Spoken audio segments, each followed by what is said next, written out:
What's up guys, Daniel de Groot here. I'm a full-time jiu-jitsu practitioner and I'm a European and Brazilian champion. In this video I want to teach you guys how I like to study Brazilian jiu-jitsu DVDs and instructionals.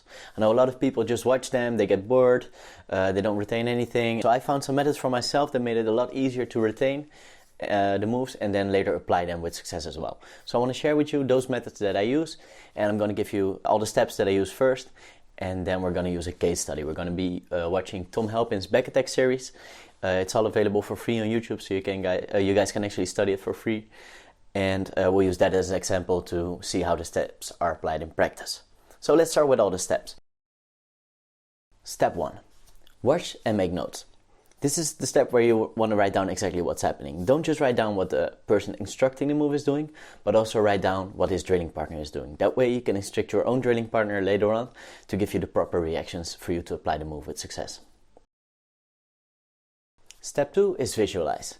This is usually the moment where you can see me lying down on the floor, wiggling my arms and legs around like a crazy guy to really make my mind and my body understand what's going on. Step 3. Watch the move in practice. This is something I do a little bit to get a break, but also to get a better understanding of the move in its natural habitat, so to speak. So you want to see from where the person does the move and how it looks against a fully resisting opponent in competition. Step 4. Drilling. So this is the moment where you take your notes to the mat and you try to apply everything you wrote down. Make sure to instruct your drilling partner exactly how he needs to behave. This is not the moment for resistance. That comes later. Step 5. Specific sparring. So when I'm learning a completely new move, I like to start with low resistance. I'm gonna tell my training partner to start with like 20 or 30% resistance, and from there we're gonna up the resistance. So you start in the move, you try to get it. If he escapes, you start over from the same position. If you manage to succeed with the move, you also start over from the same position, and gradually you start building up the resistance. Step 6. Free sparring. So now that you know how to apply the move in a constrained environment, you want to see if you can get to the move during free sparring. That gives an extra level of difficulty and makes it more realistic.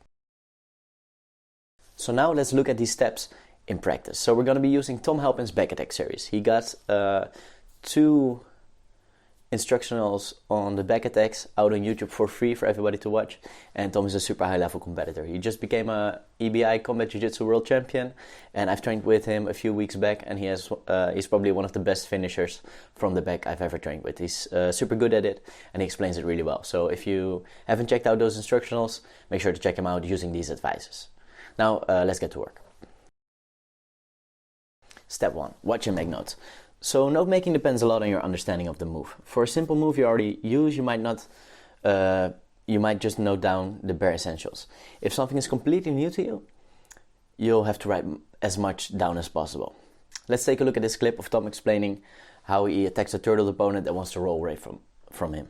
If from this position where I've gone through headlock, the crucifix, can't attack the crucifix here, so I put in my other knee. Sometimes I feel Alex has a tendency to roll away and I can't pull him over to the near side. Okay? As long as I'm leaning on the shoulder blade, he shouldn't be able to roll away too quick. So when I feel him start to roll away, don't hesitate. Just as soon as you start to feel him roll, use that as your cue to go. Okay? And what I want is my outside knee, I need to get it to the mat beside his hip before his hip does. So as he starts to roll, I hold on to him, jump my knee over, and see how my knee comes underneath his hip as it hits the mat.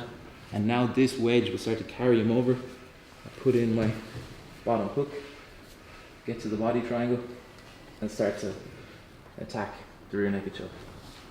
Okay? My notes would be: opponent tries to roll away from turtle, keep pressure on shoulder, jump over, use knee to tip opponent to underhook side, finish. The notes of a beginner that doesn't have any experience with this kind of back take would look very different. They would look like this. Turtle with seatbelt, near hand over shoulder, enter knee, try to pull to near side, opponent tries to roll, immediately roll with him, outside knee goes on the mat before his hip does, knee comes underneath, carry him over with your knee, enter bottom hook, body triangle, attack rear naked choke. When in doubt, write down more. When you're drilling the moves later on, it's always better to have too much info than it is to have too little. Step 2 is visualizing. So this is the moment I would pause the instructional and visualize myself doing the move. You can do this in your chair, but it's even better if you actually lie down or sit down on the ground and try to apply the move against the invisible opponent. Step 3. Now it's time to look at the move in practice. I use this both as a break from the hard work of making notes and visualizing, but also I can pick up some extra details. It also gives you more context of the move, so when the person does the move and how he gets to the position. Here we see how Tom goes from a failed back attack to a front headlock to turtle to attacking the jumping back take. We just watch him explain.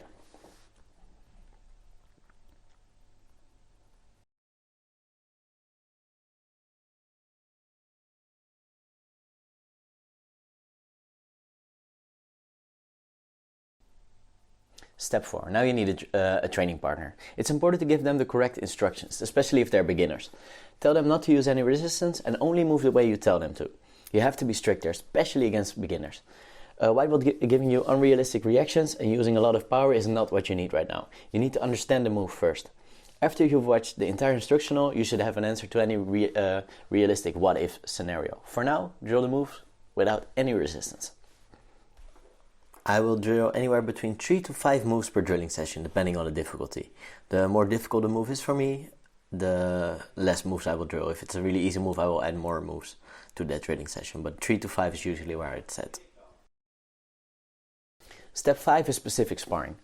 Now resistance comes into play. Start from turtle with a seatbelt and tell your training partner to start with low resistance. Every time you manage to take the back or submit your training partner, or your training partner manages to escape, you reset to turtle with the seatbelt. Slowly but steadily tell your training partner to increase the resistance. Make mental notes of things that went well and things that went wrong. When you get home, rewatch the instructional and try to solve all the problems you've encountered. Okay, so now you've applied the moves in a constrained format, it's time to apply them in free sparring. This way, first you have to get to the turtle position before you can actually do the roll. So it will become a lot more practical. You have less time to focus on the actual position, but it's going to become a more realistic way of training. If you can put yourself into the position to do the move and actually apply it with success against a fully resisting opponent, then you're really starting to get a good understanding of it. Pro tip. Just like when you're learning through studying tape, it makes a huge difference if you can get some face-to-face time with the person you're studying. If you're lucky, you can spar with them and feel how they apply the moves.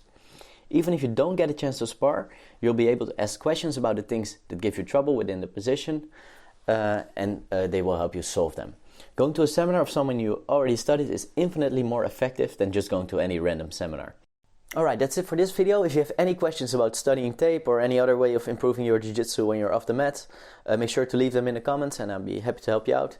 Make sure to check out that instructional of Tom Halpin's back attacks. He also has a super good instructional on heel hooks, on technically. That one is paid, but they're having big discounts right now, so if you get the chance, make sure to pick that one up. I learned a lot from that as well. Leave a like, leave a comment, subscribe to the channel, and hope to see you guys next time. Thanks for watching.